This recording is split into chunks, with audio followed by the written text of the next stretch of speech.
kind of glamorous opening statement, but I'm certainly excited about the season being here. Excited to see our guys go out there and do the one thing that I can't do for them is start to gain some experience. I can put them through a lot of drills and try to teach them how things are going to happen, but when they go out there for the first time and get knocked over and have to look at the official, tell them to get up off the floor, I can't do that for them. So I love the group. I think they have great potential long term, but we're at a phase where this is a team that will look much different than last year's team because of the lack of experience. But we feel like they're the right type of kids that we want to continue to build the program with. And eventually, as the season goes on, you'll see this team improve like we hope most of our teams will. And our hope is to play our best basketball once, to turn the calendar and it hits 2019 and we start playing Big 12 games. You went ahead and formally named Cam, Thomas, and Lindy as captains. What was your thought process in doing that? It was actually a team decision. It wasn't something I don't believe it's my responsibility to name their captains. Every team that I've been on that's had great success has been led internally by the players. And what I mean by that is not that they're going to call their own timeouts or sub themselves in, but they're going to manage each other. They're going to manage what happens in our locker room. They're going to be able to manage, whatever issues may come up so that, as a unit, they can achieve what they've set as goals for themselves. And my job is to help them, in the games, but also help them prepare how to get through some adversity. I think averages-wise, you guys lost 4 of your 5 top scorers. Who do you kind of expect to step into that role? I don't know. I don't try to decide those things. We try to put a system in place that gives us a chance to win. Whoever scores the most points is really completely irrelevant to me. I just want a group of guys who play unselfishly. For the most part, I think we did that last year. We were going to certainly be the hardest playing team on the court every night. I think we did that for the most part, besides maybe a handful of games. And I want a bunch of guys that want to be coached, that have a desire to get better. And we've got a group of guys who want to do that. So I hate to not answer your question, but I don't have an answer for that in terms of who I expect, because I don't have an expectation. I know we've got 3 guys who've been through a couple seasons here and know what's going on a little bit more than the other guys. So I expect them to lead. I don't necessarily expect them to score all the points, but I expect them to help the other guys figure out how to help us win. Do you think you have a starting lineup in mind, and how close are you getting to that? I'm not close at all. In fact, I'd say this is probably the first time that in my career that I didn't have a really good idea of who would start or who I thought would start. And I think that's healthy at this point because it creates a lot of competition internally, and there's no sense of complacency or comfort with anybody on our team. But I think there's also an understanding that everybody's going to have opportunity. No one feels like they're going to get dismissed here in the early part of the season. What?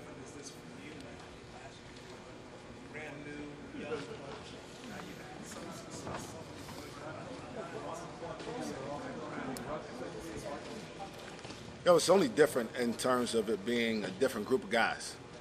For me, the job remains the same. I've tried to approach it exactly as I did last year in terms of my job every day is to come out and be a teacher, to try to educate these kids the same way that they're educated in their English classes or their algebra classes or whatever it is, but just as it relates to basketball. And I try not to make it all about the game. I've got a greater responsibility to these young men. This is college athletics. So my job is to try to impact their lives in a way that they can take lessons that gives them opportunities to be successful people when they leave here. And so because that's the way I approach it, from season to season, that won't change. The outside expectations and what people think of what's going on will only be seen based on the games we play. And I get that, and that's how we'll ultimately be judged. But I've tried to be really conscious about, my job and the staff's job is every day to make an impact on these kids' lives that give them a chance to have success in their life later on.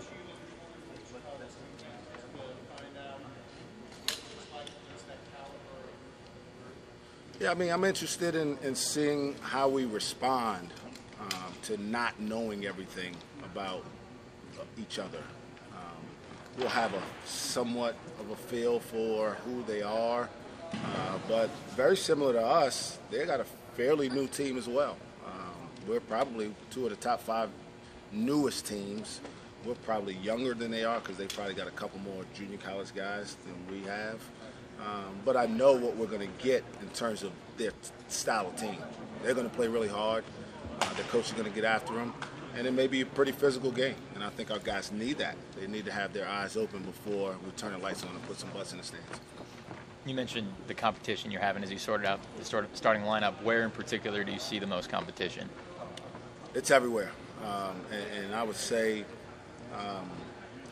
for instance, inside, they're all freshmen. So, I mean, Cam's down there, and he's like the old man, and a bunch of guys who, like, just hopefully trying to do what he does. On the other end, we got a good mixture of guys who've been through it, but a few guys who haven't. So the competition is really fairly even around everywhere in every position. But what I will say is, as a group, they're a really competitive group, and you can see that off the court. We've got a pool table in there, and every time I walk through the locker room, there's somebody talking junk to someone else as they're trying to make a ball. You know, and that's what you need. You need a group who has a healthy, competitive nature about themselves, and that's something we've seen for the first 2.5 weeks of practice. How do you see your leadership taking the form? I know at post you're awfully young. There's not a Mitch Solomon around. Show these guys what it's like every day, day in and day out. Are you seeing some leadership? Yeah, I mean, not necessarily on a basketball court as much at that position, just because, again, if there's ever a day where Cam has to go to the bathroom for 15 minutes of practice, there's just the blind leading the blind down there. We usually have to send a second coach to help. You can't teach quick enough for these guys. They're so young. They haven't been through any of it. And while we appreciate all their talent, their ability to develop, they're still not there. And that's okay. We knew that when we recruited them. But we believe in who they are and what they're about, the work ethic they have, and we believe in our ability to make them better. So the leadership is still coming from our staff on the court, but off the court, those guys are certainly looking out for each other. With how young you are, how valuable is a guy like Mike Cunningham? Really, really, really helpful. Just one less guy that you're speaking Japanese to. Because I feel like I'm speaking Japanese sometimes out there, and I'm saying what I think are very, elementary things. And again, that's okay. It's not anything bad. It's just different. And sometimes for these guys, practice, they're just trying to survive. Like, they mean well, but they just can't wait until it's over, because that means they made it through another day, instead of trying to embrace the learning and the development. And that's natural. I told those other guys, I told a bunch of those guys the other day, I was an 18-year-old freshman at some point, and I'm not sure I was as wide-eyed, but I remember having some struggles trying to figure out, how do I get on the court? How do I do anything right? You know, I thought I was quick, and then I got hit, and you're not as quick when people hit you. So it's the same thing for these guys. And having Mike Cunningham around just as one less guy you got to teach every little detail to. You say something and it clicks. And so that's certainly a benefit. Do those freshman post players all bring something a little different? Body-wise, they're all, a little bit different from each other. Yeah, they're all different skill-wise, too. Mo is probably the most skilled. He may be one of the most skilled guys on our team in terms of overall basketball talent. Can really, really shoot. Can really pass. Can probably guard 3 to 4 positions. He's got a really strong center of gravity, so he's not able easily to be pushed around. Can rebound well, but just doesn't know what we're doing yet. Contravious doesn't move as well, doesn't have as many different skills, but when he catches it inside, you feel pretty confident that he's going to be able to get a good shot off, because one, he's probably got pretty good position, and you're not going to be able to move him from where he wants to be. Gets pushed around all the time, but he has unbelievable knack for shot blocking, and he's blocked shots being out of position because it's a natural thing for him, and he's pretty nimble. He knows how to move and has great length. And Duncan has a really, really smart kid. And so because of his intelligence basketball-wise, he's been able to kind of edge out a little bit with a couple of the other post guys, just because he picks up things really quickly. He's been coached really hard, and his coach was, I mean, I wouldn't say crazy, but he was a high-strung, very, very demanding guy. So he laid a great foundation for him to take seriously how to learn, how to study. And, you know, if I teach you something, it's your job down to learn it. You know, I'm not coming back tomorrow and teaching it again. So he's got a great sense of responsibility in that regard. I don't know how busy you've been today, but have you seen the new stuff they're doing with the G League? You know, I'm not totally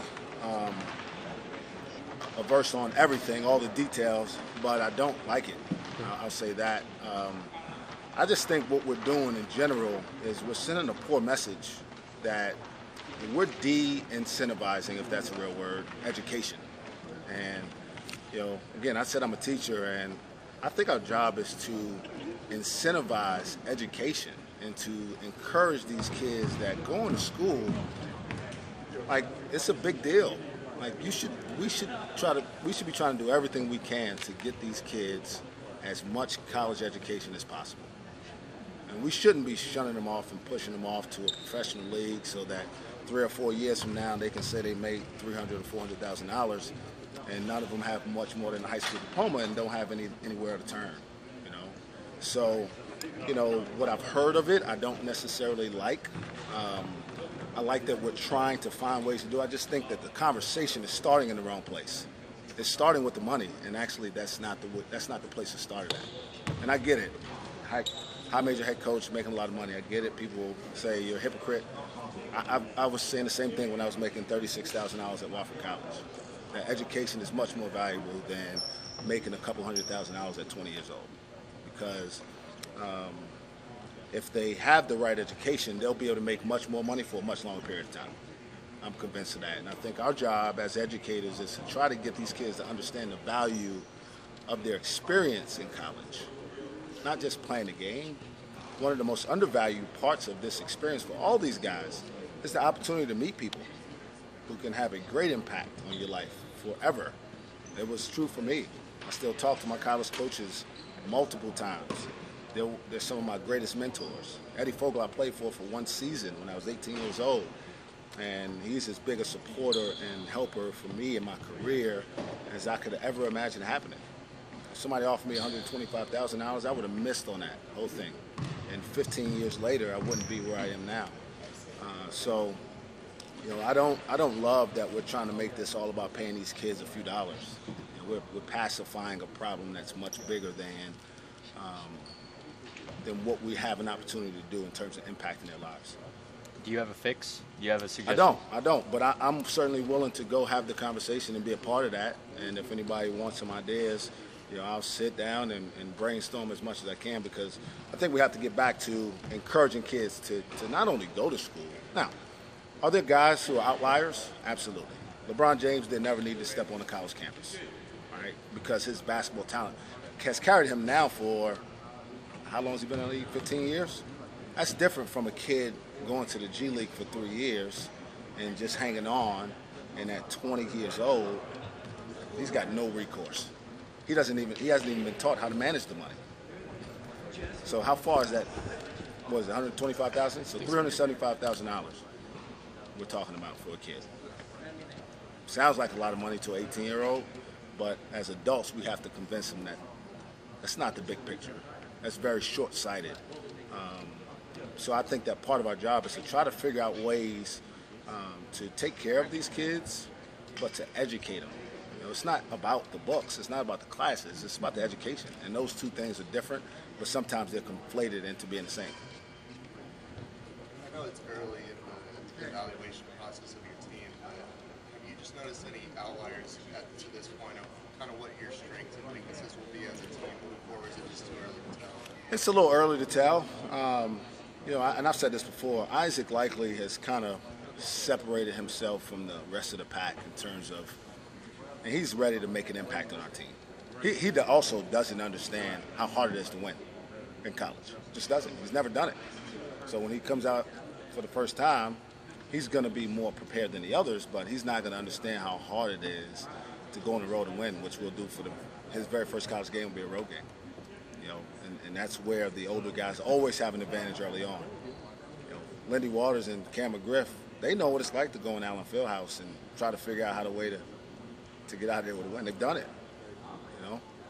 And so Isaac is going to walk in there at some point this year, and his eyes are going to be wide open, and his ears are going to be ringing after the opening lineups are announced. And so I can't teach him that, but ability-wise, he stands out in practice. But there's been times where all those guys have had great moments. I've seen Yor make an impact on our practice for a 10-minute segment where you're like, wow, in a year when he gets stronger and understands and is not just trying to survive practice, the kid's going to be a really good player. And the same for Kentravius and Mo and Duncan as well.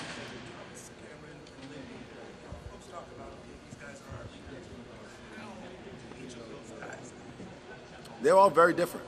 Thomas is probably the most talkative. People who've been around him know he doesn't mind telling people that he thinks he's really good.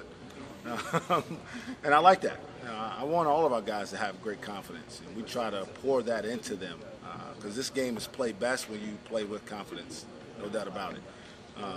And so he's very talkative, very vocal. Cam is more of a, just do as I do kind of guy.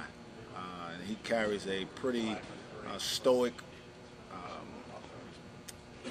demeanor. Doesn't speak a lot, but when he speaks, people listen. Lindy has a pretty good balance on both. He'll get out there and show guys. He'll also be fairly vocal when he needs to be. So they all bring different things, and they all have different skill sets, which is helpful also because they help different guys on our team. Lindy and Thomas can't necessarily help Kentravius, but Cam can. Cam can't necessarily help Cunningham or Ice, but Lindy and Thomas both can. So they all bring something a little bit different. How do Lindy, Thomas, and Cam all interact with each other? Do you see much of kind of a bonding among the three of them as leaders, or are they more doing their own thing? No, I do. In fact, I try to spend a lot of time. I sometimes call myself an over-communicator because I want these guys to have a very clear understanding of where they stand with me and what I expect. So all throughout the summer, I knew pretty early on that we were going to need those guys to show that they've been through this. What practice? How do you approach practice? And when you have a good practice and coach says that doesn't mean you don't have a good practice tomorrow. So I've spent a lot of time with those guys, throughout the summer and even into the fall of explaining to them what we need. And they've really embraced that. They've been able to pull these guys together. And again, I don't know everything, but I don't need to. As long as we got good leadership inside the locker room, then I'll have a chance to help them on the basketball court. Do you start the season, Mike? Go ahead, Cliff. No, that's right, man. You good?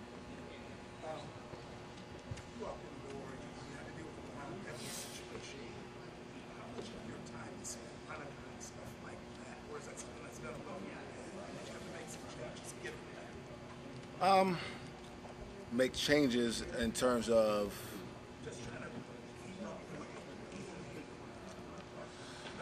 I don't know. I really haven't, to be honest. I've got the same staff I've had. I respect all the guys that work with me. None of these guys work for me. We all work for Oklahoma State University. We all serve this basketball program in this community. And I feel very confident in the people that we have here trying to help do what our mission is to impact these kids' lives. So, no, I don't micromanage people. I believe in the people we have and the character of the people that are within our organization. But I'm aware of everything that's going on. I've said that from day one. I don't act like a guy who, I don't worry about things, but I try to make sure that I'm at least aware of what's happening and what's going on, especially as it relates to the program that ultimately I've got to answer for. Ask you about culture.